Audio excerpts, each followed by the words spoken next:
So my hopes were really high for this sneaker, and I don't know if they've actually lived up to it for one fatal flaw, in my opinion. What is up, everybody? Welcome back to the Sneaker Circle. It's your boy Danny, and in today's video, we're gonna color one of the two colorways for the latest Air Max 1 and a Korean brand named Kasina. Now, let's take a quick look at these before we get into the box, before we get into the sneaker, and before we do anything. Thank you for taking your time out, visiting me in today's video, watching, partaking, doing what you do. If you're new to the channel, please feel free to comment, like, and subscribe. I'll appreciate it. Love you guys. And let's just get straight into it. Ooh. All right, have them in hand now. Super nice, super beautiful color blocking. So if you guys don't know, I was not able to get these for retail. These released a couple weeks ago, so this actually this review is coming a little bit late. But I mean, it is what it is. I'll review them as I get my hands on them. And I knew this was one sneaker that I just had to get my hand. Like, I wanted both from the pack. Now that I have these in hand, I don't know if I want the orange colorway. I know the orange colorway is like crazy fire. I think the orange colorway is crazy fire. I love this colorway too. I love the blue. I love everything. It's a little more muted, and it falls in line with the theme of the shoe, which is Mandarin ducks, actually. So the way I actually got these, and it's gonna be the question I ask you guys, whether, you know, it was a win, it was a loss. I ended up trading these on Tradeblock. I had a pair of university blue ones, these right here. I had them in a size 10.5, brand new, never worn. They just stayed in the box for like the last year and a half. I don't know how long it's been. And then I ended up finding someone that really wanted them. I told him to try for these on release day, and then we can negotiate something. He hit, I didn't hit. Ooh, Danny. And I ended up doing a trade with him. So he gave me these plus Fossil Dunks. So these, if you're not familiar, he gave me both shoes for my university blues. And since it was something I got for retail, I just did it. Did it through Tradeblock. Follow me on Tradeblock at the Sneaker Circle. Same thing as Instagram, same thing as here on YouTube. I'm honestly okay with the trade because, you know, seeing these, I love these in person, like visually, but there's just certain, oh man, they dropped the ball when it comes to this sneaker, in my opinion. But visually, these still have like a really high sneaker of the year contender spot in my mind, for me at least. I love the pack, I love the theme, and I love what it represents for, you know, Korean culture and Korean people. So this is the female duck colorway, like I mentioned. Let's get straight into this right here. So taking a quick look at the front, we do have this nice short hair suede. In this pair, it's gray throughout. Maybe it's a little darker here, but it's gray throughout. On the male duck version, you do have a split right here that transitions into another color. I visually love that, but I feel like this gray works best with like the darker themes, with the elegant blue. So look at that leather quality. Just look at how crazy that leather quality is. Let me go this way so you get light from both angles. You get white leather on the outside swoosh, so it's the same for both. And it's the same leather that's on the inside. So like even the leather quality in here is fantastic. I'm a huge sucker for leather lined shoes. I think they're a little bit more comfortable. They do get hotter though, so that's a drawback. And on the interior of the shoe, you do get that blue, just like the toe box. The toe box is a wonderful detail about the shoe. I think the leather, it's not like, I don't know what you would classify it as. Would you classify it as tumbled leather, pebbled leather? It's something really nice. You can tell they stepped up their quality on this one. It's not the thin, cheap, plastic feeling leather you would feel on Dunks. So if that's your point of reference, then these are a notch ahead of that or above that. But it's not to the point where it's like, let's say the leather on the Amamania 2s. But you know, that's a whole different beast in my opinion. So besides the suede and the leather, you do have this pony hair material on the sides. If you're a regular to the channel, you know I'm gonna say it. I hate pony hair with the bane of my existence. I've never liked it. I don't like hair themed shoes. I know Concepts, those Air Max ones had it. These have it. I was hoping they wouldn't bother me, but I guess this is where the first fatal flaw of this shoe is. So visually, these are great. These are fantastic, but the pony hair has an odor.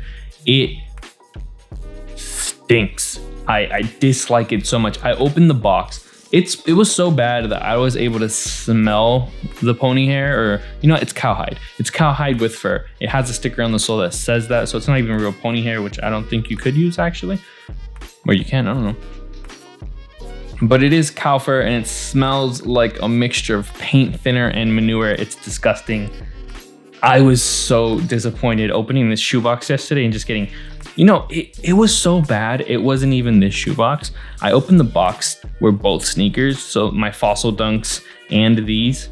I opened the box, and the box reeked of it. The Fossil Dunks reeked of it. It was heartbreaking. It was honestly heartbreaking because it's gross. But then you also say like, it's a sneaker. Over time, maybe the smell fades, maybe yada yada yada. Because if you think about it, sneakers are really known for like glue smells. So if you think of Air Jordan 1s, they have that like fresh factory glue smell, and that doesn't really last forever. It goes away after like the first couple wears. As soon as it's undead stock, it goes away.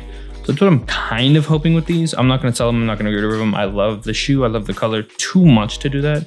I'm going to give them a wear, and I'm going to let you guys know. I'm going to update you if that stink goes away. So according to the tag on the sole, which is on the other one, actually, I probably can't get close enough to show you, but it does say this shoe contains real fur. Fur type is cow leather with hair, natural shearling. Fur origin is China. So if you looked at any of the concept Air Max ones, their fur origin was Brazil. They had no stench, zero stench. These do, and it's so concerning. Ooh, my best example. This is going to be hyper specific, but if you've ever walked into an IKEA and just gone to the rug section, and they have the display of like a mountain of like cow rugs, like cowhide rugs, and it has that distinct smell, dude, it smells just like it, and I absolutely hate it. But besides the terrible cow fur that's on this sneaker, you have kind of this cotton material that's here and by the eyelet. I actually think that's a nice detail. I think it's something I didn't expect. It looks like my shoe has dandruff though right now, so that's kind of wild. Let's see, I'm gonna scrape it away.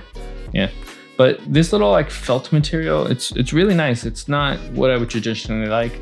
Two types of leather as well, or at least two colors. You do have gray tumbled leather in the back, and then you have that embroidered duck or embossed duck. I don't know the difference. Someone comment the difference. So embossed duck on here, but one thing I actually really like about this sneaker is on the right shoe you have the female duck. So right there, you have the female duck, and on the left shoe, you have the male duck. So traditionally in the world of nature, you can think of peacocks if you want to think of peacocks, and other birds. I think it's a lot of birds actually, and a lot of fish. But traditionally, males are colored, vibrant, and extravagant to get a female's attention. It's kind of like that in real life too. So talking about leathers, I guess if I want to continue, the whole tongue is also this gray leather that's in the back, but since there's no support, it's thin and you can actually feel like the quality. But you also have this white leather that's on the interior, on the other side of the tongue, and they're just separated by this exposed foam. So both tongue tags do not say Nike, they actually say Kasina. Same thing as the box. And I know I really didn't talk about this box, but there's not much to talk about. This is similar to the same box that a lot of the Air Max Month designer themed sneakers that released a couple years ago also released in, with like this labyrinth pattern. At least one of them released that way. I remember that distinctly. I think the Kaleidoscope pair actually really wanted those 97s. So you have the Nike, you have Kasina. Last little details about the shoe. You do have Kasina as well on this wooden part right here, and then you have a regular swoosh and the mini swoosh. The mini swoosh on these is fantastic. I think it's the first mini swoosh on an Air Max that's actually modified or different. I guess the last thing I can talk about is that translucent sole. So you have Nike Air that's barely visible right here, and then you have all those portraits of the ducks. So if you get the male version, you'll get the male on there, and vice versa with the back. I hate the smell, but I'm probably gonna end up going. And how can I forget the keychain? You get this crazy dope keychain that's with it. No extra laces, nothing like that. I don't think. I've seen people wear the orange pair with like super white laces. It's a nice change of pace. It's cool, but I kind of like these like gray sails ones. All right. Last little things I'm going to cover is Kasina itself. If you don't know, it's a Korean brand. It's been around for I think decades now. The last Nike release that they actually did were the Dunks that released only in Korea. So the soles and the boot. What was the other one? I don't remember the other one. It was two distinct Dunks right here. They were beautiful. They did a fantastic job on those, but they're like impossible to get. And I initially thought that these were going to be impossible to get. I thought these were going to be Korea only, but thankfully they're not. Thankfully, I guess Nike is a little more lenient with Air Maxes. These are beautiful. I'm a big Air Max head, Air Max collector, and having these in hand is beautiful as long as I'm not inhaling too deeply. So, all right, I think I'm gonna end this video off with a simple, if you know how to get the smell off of these, please leave a comment down below. I need assistance and help. Thank you guys for tuning in, and thank you guys for watching the video. These are still crazy. You know, I didn't even talk about the cork insoles, but I showed you that little duck, so it is what it is. Cork insoles, very nice, very anti-fungus. You might need it because of this leather. Man, the smell, it's hitting me, right? Just sitting here and doing this review, it's hitting me, and I hate it. I think these need some sun or something. I'm gonna see you guys in the next one. Peace and be easy. Again, like, comment, and sub if you're new, and I'm out.